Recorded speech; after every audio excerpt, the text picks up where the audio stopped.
گنه کرد در بلخ آهنگری.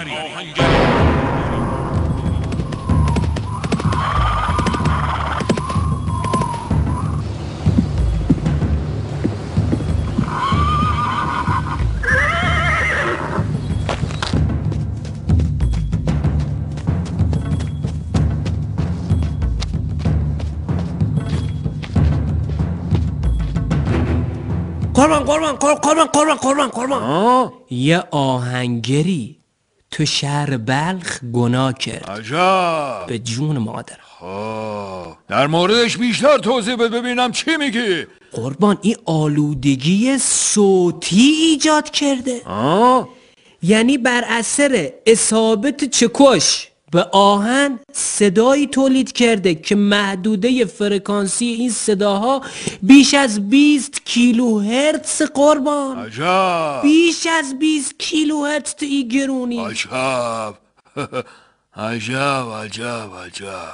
لذا این صداها دیستورت شدن. قربان عجب. باعث آلودگی صوتی شدن. عجب. من باید خدمت شما عرض کنم که محدوده فرکانسی ذهن انسان بین 20 هرتز تا 20 کیلو هرتز.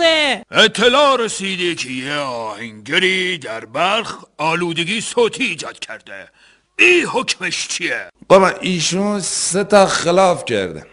خلاف اولش ای بوده که به استناد بند 4 ماده قانون رسیدگی ایشون آلودگی صوتی ایجاد کردن. آلودگی صوتی از سطح فوش خار مادر بر صوت بدتره. میفهمید چطوری دارم میگم؟ یعنی شما توهینی آلودگی صوتی به صدا، ایشون به استناد بند 4 ماده 8 رسیدگی به جرائم مرتکب توهین به صدا شده و محکوم اعلام میشن. خلاف دومشون حضورتون عرض کنم که بر اساس بند 16 ماده 8 رسیدگی به جرائم ایشون اومدن چیکار کردن؟ فرض کنه گزارش خلافی دادن. ایشون اومدن گفتن که من میخوام مثلا فرض کنم آهنگری بکنم، وانه کردن. رفتن چیکار کردن؟ رفتن آلودگی صوتی ایجاد کردن. لذا بر اساس همه 2 تا خلاف ایشون محکوم به اعدامن و باید سر از تن ایشون جدا کنن که تا عبرتی باشه برای الباقی. قربان نمیشه یه کاری بکنن، یه چیزی وشش اضاف بکنن این جرمش سنگین تر بشه؟ این یه جرم دیگه هم دوش، جرم سیومش من یادم نیست، ولی همون 2 تا براش کافی هم. خب برید اعدامش کنه. چطور شد؟ اعدامش کردن یا نه؟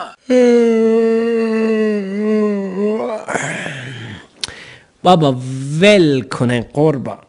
بابا ولش کنن. کی حال حوصله داره این قدر را بلند شهیجه بر تا بلخ؟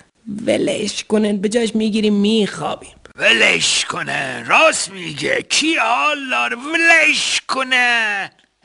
خب حال میگه چیکار بکنه؟ حال یه فکری. یه فکری. بیاریم تو بازار مسگرا، به جاش یه مسگرویر میگیریم اعدامش میکنیم. کی میفهمه؟ ولش کنه. خب یه چیزی فرکانس صدایی که مسگر تولید میکنه با آهنگر فرق میکنی که. با ولش کن. حال فرکانسش خیلی فرقی نمیکنه. حال اینم 10 دسیبل بالا پایین. ولش کن. حال یه فکری. من میگم بگردن یه مسگریر پیدا کنن، گردنش باریک باشه، راحت بزنن تقی قطع بشه. حال یه نفر باش گردنش گلوف هی تق تق بزنن، گردن اینا قطع نش. کیال حال و حوصله دار بشینن تا گردنی قطع بشه. بابا ول کنه بر پی کارش.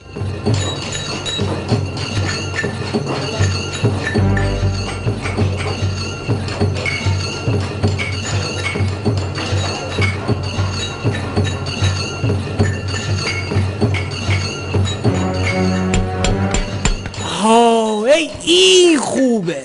گردنوشم باریکه.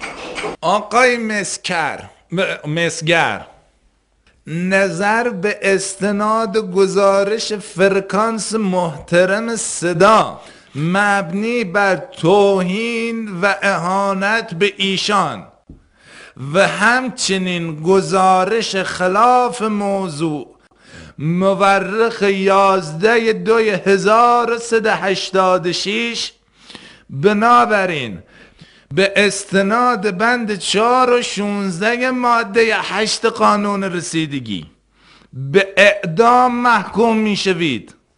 امید است من بعد تمام سعی و تلاش خود را در جهت رعایت قوانین و مقررات به کار گیرید. در غیر این صورت طبق مقررات با شما برخورد خواهد شد. با تشکر، حاکم شوشتر. بزنه گردنی پدسگه. به شوشتر زدند گردن مسگری.